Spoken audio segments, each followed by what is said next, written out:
তপ্ত মধ্যপ্রাচ্যে সংঘাতের ৩৩ দিন। ইরানি হামলায় কাঁপছে ইসরায়েলি অবকাঠামো, রণহুঙ্কার দিচ্ছে যুক্তরাষ্ট্র। অবরুদ্ধ হরমুজ প্রণালীতে বাড়ছে তেলের বাজারে অস্থিরতা।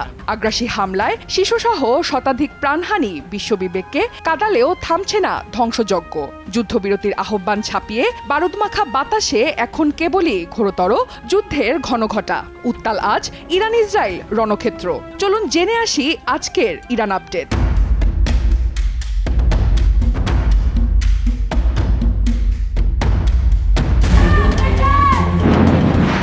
মধ্যপ্রাচ্যের তপ্ত মরুতে অশান্তির দাবানল। রাশিয়া ও মিশরের কণ্ঠে এখন গভীর উদ্বেগের সুর। রুশ প্রেসিডেন্ট পুতিনের আশাবাদী বার্তা, শান্তি ফেরাতে যে কোনো সহায়তায় প্রস্তুত মস্কো। কায়রোর সঙ্গে সুর মিলিয়ে বারুদমাখা সংকট নিরসনে চলছে কূটনৈতিক তৎপরতা। এদিকে চলমান সংকট দ্রুত সমাধান হবে এবং পরিস্থিতি নিয়ন্ত্রণে আনা সম্ভব হবে বলে আশা ব্যক্ত করেছেন পুতিন।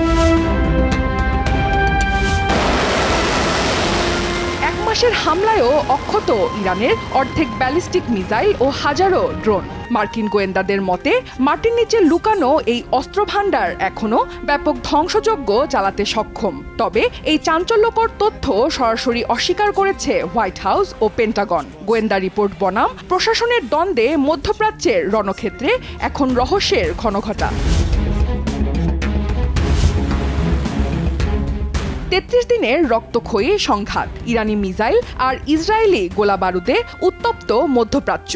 হরমুজ প্রণালীতে তেহরানের আধিপত্যে টালমাটাল তেলের বাজার।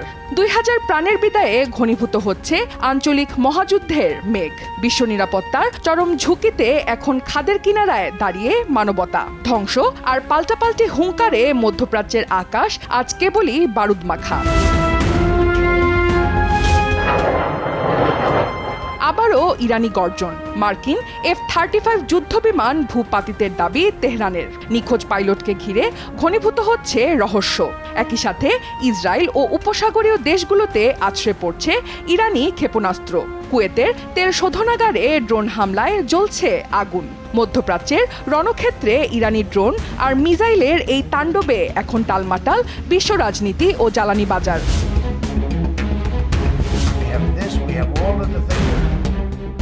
এপস্টেইন ইস্যুর রেশ ধরে মার্কিন রাজনীতিতে নাটকীয় মোড়। অ্যাটর্নি জেনারেল পাম বন্ডিকে বরখাস্ত করলেন প্রেসিডেন্ট ট্রাম্প। বন্ডির বিদায়ে বিচার বিভাগের হাল ধরছেন সাবেক ডেপুটি টড ব্লাঞ্চ। বিদায় বেলায় বন্ডি কৃতজ্ঞতা জানালেও ট্রাম্পের এই আকস্মিক সিদ্ধান্তে রাজনৈতিক অঙ্গনে বইছে আলোচনা সমালোচনার ঝড়। হোয়াইট হাউসের এই রদবদল এখন টালমাটাল ক্ষমতার অলিন্দে নতুন সমীকরণ। এদিকে ১৬০ শিশুর করুণ মৃত্যুতে শোকাতুর ইরান। যুক্তরাষ্ট্র ও ইসরায়েলের এই বিধ্বংসী হামলাকে গণহত্যা আখ্যা দিয়ে গর্জে উঠেছে তেহরান। প্রতিশোধের আগুনে পুড়ছে মধ্যপ্রাচ্য। মার্কিন ও ইসরায়েলি ঘাঁটিতে আছড়ে পড়ছে ইরানি ড্রোন ও মিসাইল। নিষ্পাপ শিশুদের প্রাণহানির আর্তনাদে রণক্ষেত্র এখন চরম উত্তেজনার শিখরে। তপ্ত মধ্যপ্রাচ্যে বেইজিংয়ের সতর্কবার্তা, হরমুজ প্রণালীতে অস্থিরতার জন্য যুক্তরাষ্ট্র ও ইসরায়েলি আগ্রাসনকেই দুষছে চীন। সৌদি পররাষ্ট্রমন্ত্রীর সাথে ফোনালাপে ওয়াং ই জানালেন, সংঘাত না থামলে ফিরবে না নৌ চলাচলের স্থিতিশীলতা। দ্রুত যুদ্ধবিরতির আহ্বানে বিশ্ব বাণিজ্যের লাইফলাইন রক্ষায় সরব চীন। বারুদমাখা সমুদ্রে শান্তির খোঁজে এখন বড় শক্তিগুলোর কূটনৈতিক লড়াই তুঙ্গে। ট্রাম্পের হুঙ্কারের জবাবে তেহরানের রণহুঙ্কার।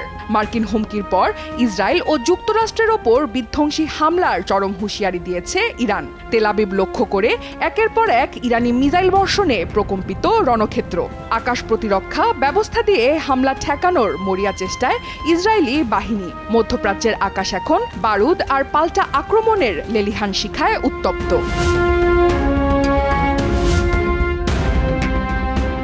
শান্তির পক্ষে প্রবীণ রাজনীতিক মাহাথির মোহাম্মদের জোরালো আহ্বান, যুদ্ধের ধ্বংসযজ্ঞ থামিয়ে আলোচনার টেবিলে বসার পরামর্শ দিলেন মালয়েশিয়ার এই সাবেক প্রধানমন্ত্রী। তিনি স্পষ্টভাবে বলেন, প্রাণহানি নয় বরং মধ্যস্থতা ও আইনি পথে সম্ভব রক্তপাতহীন সমাধান। বারুদমাখা মধ্যপ্রাচ্যে যখন যুদ্ধের দামামা, তখন মাহাথিরের কণ্ঠে ধ্বনিত হল শান্তির অমীয় বাণী। রণহুঙ্কারে কাঁপছে ইরান, যুদ্ধের মেঘ ঘনিয়ে আসতেই মাতৃভূমি রক্ষায় সামিল ৭০ লাখ স্বেচ্ছাসেবী। পার্লামেন্ট স্পিকার গালিবাফের হুঁশিয়ারি, যুদ্ধ নয় তবে আক্রমণে হবে বজ্রকঠিন প্রতিরোধ। সেনাপ্রধানের নির্দেশে স্থল অভিযান রুখতে সর্বোচ্চ সতর্কতায় ইরানি বাহিনী। অদম্য দেশপ্রেম আর কঠোর প্রতিরোধের সংকল্পে মধ্যপ্রাচ্যের রণক্ষেত্রে এখন বারুদের ঘ্রাণ আর টানটান উত্তেজনা। অনন্যা দাস, সময় সংবাদ।